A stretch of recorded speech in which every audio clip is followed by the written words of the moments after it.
Hey guys, I'm Voylin and I will make a DIY top-down camera rig because my wife wants to film herself writing Japanese characters. Now, you can use a normal tripod and try to position it that it faces down without recording tripod, but then you have a tripod in between you, so we wanted a better solution.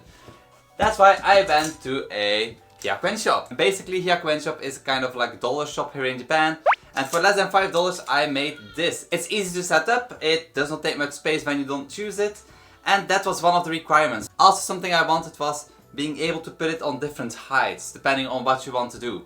Oh well, this only takes like a minute to put together. So let's get into it. And these are the materials we will need. So we have these little hooks, and we have these corner pieces. Then we have two not too wide, 5-14 wide fencings, and then we have one long one of 4-16. I chose wide so it does not have any impact on the lights of the camera and such. As for the building phase, basically you take your corners, normally you would have 4, so that's just enough. You attach these in the correct position on the bottom,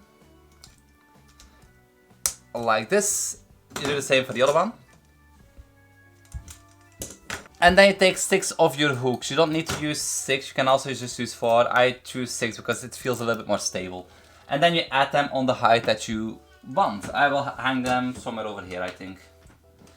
If you hang them too high, it may become a little bit too unstable. So yeah, try to experiment, but normally if you go 1, 2, 3, 4, 5, 6, 7, 8, 9, 10 high, should be high enough, should not cause any issues, and should be kind of stable, well, reasonably stable. So you attach them like this, and you do the same on the other side, put them next to each other so it's easy to guess.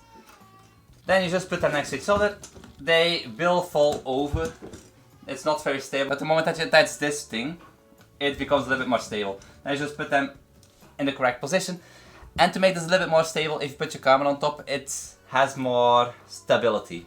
So you can put something like lights on top to put some weight on it so it has more stability. And this is the end result. It's a little bit flimsy if you don't have any camera on top, then it's not the most stable, but stable enough. The moment that you put something of weight on it, it really holds itself quite well down.